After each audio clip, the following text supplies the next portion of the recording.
Panorama group, जो सोचता है वो करता है। 2019 में जब भारतीय जनता पार्टी ने नीतीश कुमार के एनडीए में आने के बाद अपनी 5 जीती हुई सीटें छोड़ी थी, तब ये कहा जा रहा था कि भारतीय जनता पार्टी नीतीश कुमार के सामने बहुत बौनी है। हालांकि वक्त की मांग थी और जानते हैं कि सियासत और जंग में सब कुछ जायज है।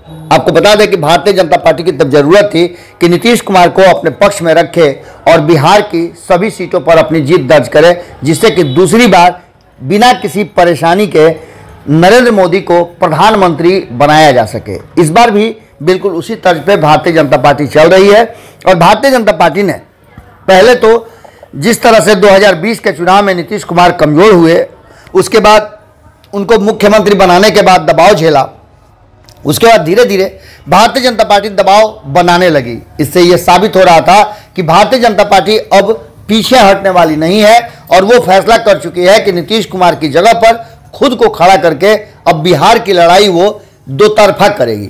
नीतीश कुमार धीरे धीरे करके कमजोर होते चले गए और नीतीश कुमार ने कमजोर होने के साथ साथ एक और बड़ी गलती कर दी कि उन्होंने एनडीए को छोड़ करके महागठबंधन की तरफ स्विच करने का फैसला लिया।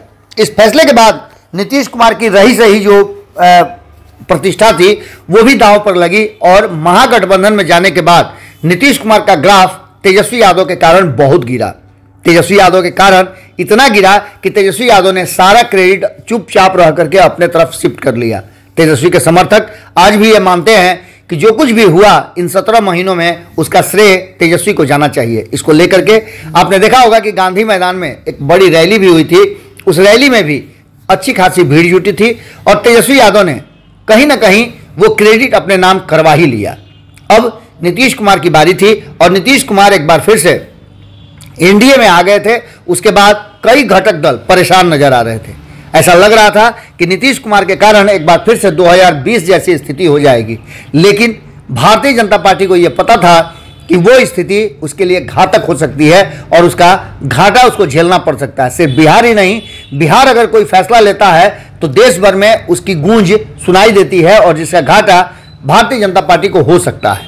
इन सारी बातों को लेकर के भारतीय जनता पार्टी ने जो फैसला किया, उस फैसले में सबसे बड़ा फैसला है कि नीतीश कुमार की आधा दर्जन से ज़्यादा सीटों को कहीं ना कहीं काट दिया गया, कैंची चला दी गई है। आपको बता दें कि इस पूरी कहानी में रोल जो है वो अमित शाह एक बार फिर से निभाए हैं और लंबी हुई बैठक के बाद, जैसा कि आपको पता होगा कि दिल्ली में बिहार कोर कमेटी के मेंबरों के साथ एक बैठक हुई थी जो नित्यानंद राय के आवास पर हुई थी, जिसमें अमित शाह के साथ साथ जेपी नड्डा भी शामिल हुए थे और बिहार के लगभग सभी वरिष्ठ नेता शामिल हुए थे और वहां कई फैसले बड़े बड़े लिए गए और कई चौंकाने वाले भी फैसले लिए गए।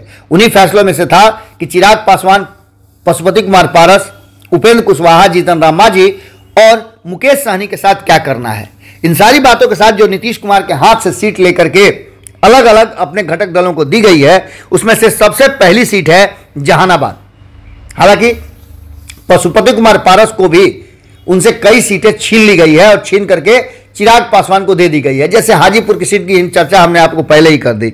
इसके अलावा आपको बता दें कि नीतीश कुमार से छीनी हुई जहानाबाद की सीट दे दी गई है चिराग पासवान को, तो वहीं काराकट की सीट उपेंद्र कुशवाहा को दे दी गई है। बात करें पूर्णिया की, तो पूर्णिया की सीट भी चिराग पासवान के पास जाती हुई दिखाई दे रही है या इस पर भारतीय जनता पार्टी खुद चुनाव लड़ेगी।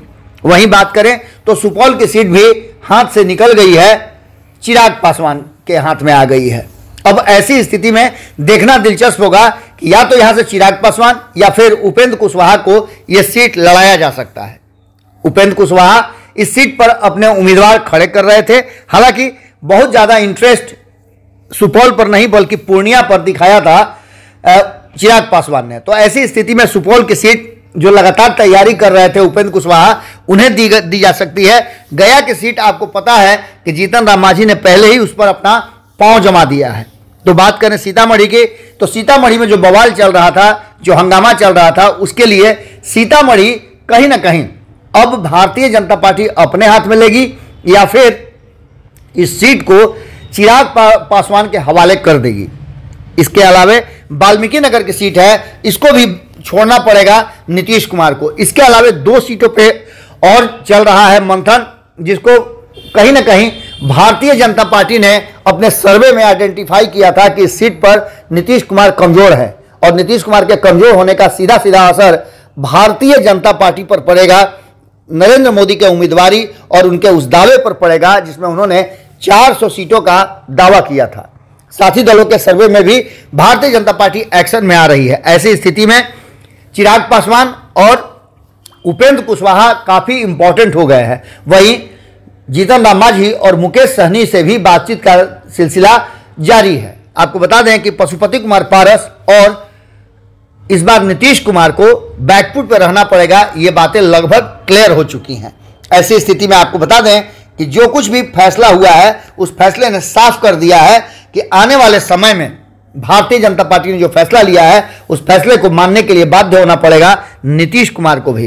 पिछली बार भारतीय जनता पार्टी ने कुर्बानी दी थी, इस बार नीतीश कुमार को कुर्बानी देनी होगी। ये बातें अब साफ नजर आने लगी हैं। पैनोरमा ग्रुप, जो सोचता है वो करता है।